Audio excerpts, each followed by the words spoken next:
I didn't come up with this, but I saw a little, you see little sayings sometimes. I saw a saying somewhere and I don't even remember where, but I cut it out and I stuck it on my computer for years and years, even already in Hawaii. I think I was doing that. It's very short. Bloom where you are planted. And if you're planted in a particular culture, go with the flow, rather than saying, well, that's not my value, whatever it may be, for deaf culture, for Arab culture, Korean culture, Hawaiian culture, just go with the flow and don't try to establish or force your values. Now, I can't really imagine you ever being retired because you're so active in your life and always have so many things going on. But I know you have a sort of a retirement plan. You've sort of been looking towards how you're going to retire eventually. And it's a little bit unusual. So I want you to talk about that a little bit. Is it unusual? Yes. Isn't it unusual? I mean, most people, right? Most people have a pension and they quietly sit in their home where they've lived for 40 years. Yeah, right. Well, in that case, it's unusual. Okay. So about roughly 10 years ago,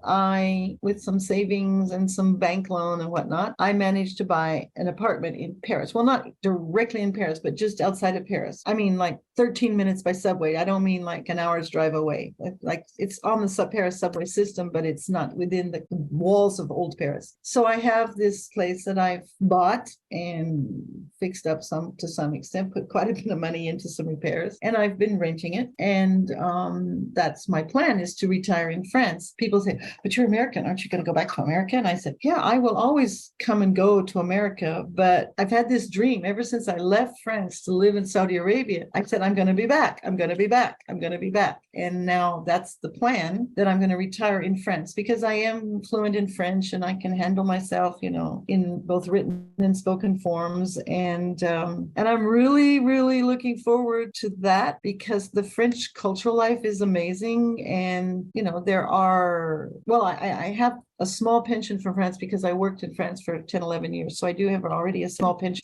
And then I'll supplement with some American pension because I have American Social Security and some savings, and I'll be okay. I'm not rich, I mean, don't think I'm some kind of rich, I don't know, whatever, but I'll be able to handle, because now I do, own this apartment. And so I'm really looking forward. It's funny because a lot of the French people, when they retire, they want to go to the country, but I want to retire and live in the capital city where there's like so many things to do. There's a group of friends that I've managed to, stay in touch with all these years. And I have a few friends in other places in France. And then I'm constantly meeting new people. I was a little bit worried about, well, my friends are going to get old like me. Maybe we're going to get old together. But I have been meeting new young people, and I won't say I'm looking to, but I just do meet, younger people. So I'm looking forward to that. Yeah. That's great. What's been most rewarding to you about the way you've lived your adult life all over the world, meeting people everywhere and having all these different experiences and different friendships? What's been rewarding about that? Nice question. I guess it's just you feel alive. I mean, I kind of hate to say this, but I remember growing up, and I think it's very normal. Sometimes you might feel bored,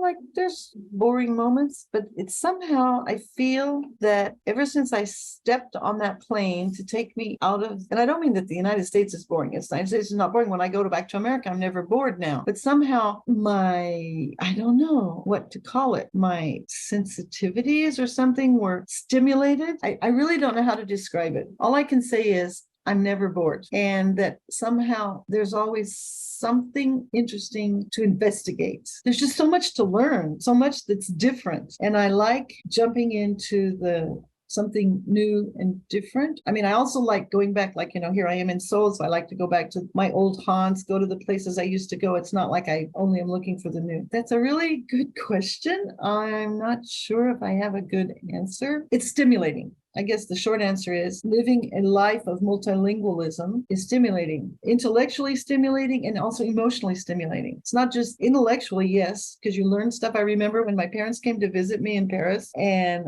I was being, the guide, and I said, and then this was built in the Romans. This is something from the Romans, and this was built in the ancient times. And my mother, Marilyn, where did you learn all this? It's not like something you grew up with in high school. I said, Bob, you just live here and you just learn it. It's just there.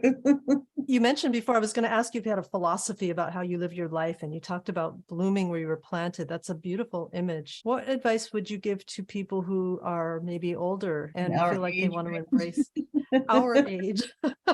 What advice would you give to them that want to embrace their lives more? I would say don't be afraid to take on a new experience. I mean, I wouldn't advise you to jump in and be a volunteer in a war and be a nurse in a war zone or be a combatant in a war zone. I don't mean that kind of danger or that kind of new experience, but maybe the opportunity doesn't present itself. Create an opportunity. Say, I'm going to get on a plane or I'm going to learn a language. I don't know. I'm going to get on a plane and just land in some country and see what happens and not be afraid to taste the food, not be afraid to smile at people that smile at you, and maybe people that don't smile at you smile at them and see what happens. Take some risks. These are small risks, just don't be afraid to get out of your comfort zone. Food is one thing, tasting food, and don't be afraid to show your emotions. I think that's one thing that people often comment about me. They say, oh, you're not like most Americans. Most Americans are standoffish, or they say they don't want to get involved. You just jump in. And so they feel like I'm a person. They say, well, I feel like I've known you for a long time, just because I'm not protecting my identity or protecting my lifestyle. I say, you want me to try this? Like in Kazakhstan, the national dish is horse meat. So as a foreigner, when I'm invited to a home, I'm usually given the national dish because that's what the hospitality dictates, you could say. And I don't really love horse meat, but I politely eat the horse meat. And when it's offered for second rounds, I will take a little bit of the side, and say, oh, I'm pretty full now.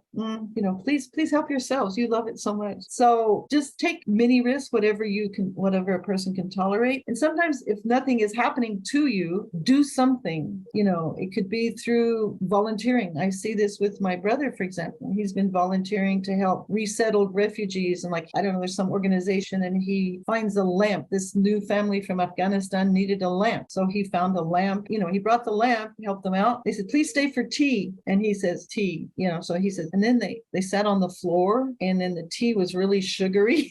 He was surprised, how to drink tea the Afghan way. So just, and he did this and he had this really nice experience and he's really friendly. And in that particular family, the husband speaks quite good English. And so he's become friendly with this particular family because he brought a lamp and they invited him for tea and he sat on the floor and he drank a sugary tea. So just little things can open up your world a lot. One thing always leads to another. So take small steps if you're a little bit hesitant to jump into, it doesn't have to be international things. It doesn't always have to be, my thing is the international, the world is out there, but just take a small step out of your normal comfort zone and don't shut yourself off. That makes me think of something that I always think about, which is the idea of when you have a choice between action and inaction, take the action. I think about that all the time. Sometimes it's so much easier to be lazy or to not take the risk. Right. But same idea, maybe. Like that's wonderful.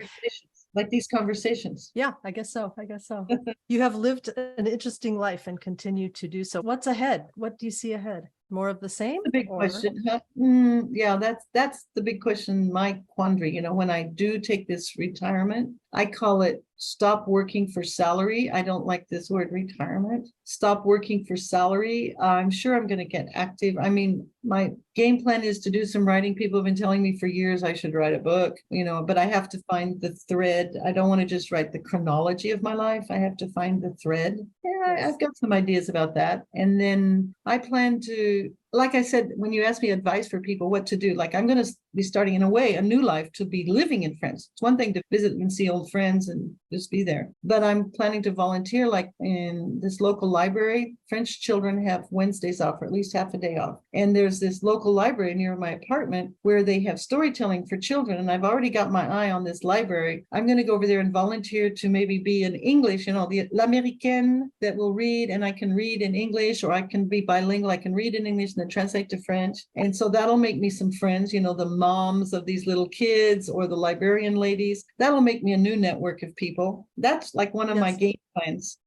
so that's lovely. Just as one thing. And then definitely I'm going to be working on my French sign language. I have several French deaf friends that I'll be with, and maybe I'll take classes. So I want to get really good and fluent in French sign language so I don't have to always use international. So learning French sign language, volunteering at the library, these are, plus writing this book, the story story of my life. That'll keep me busy for at least a decade. Good for you. Good for you. I can't wait to read your book and come and watch you read to the kids in France. And Yeah. all You those come to things. my house. Be my guest. Be my I'll guest. come. Thank you. I would love to. Well, this is wonderful, Marilyn. I have really enjoyed talking to you, and I continue to look forward to seeing all the interesting things that you do. Every time we talk, you're involved in something else that's fascinating to me. I love how you live your life. Oh, thank you. Thank you. Thank you. Okay, It's bye. perfect. Thank you.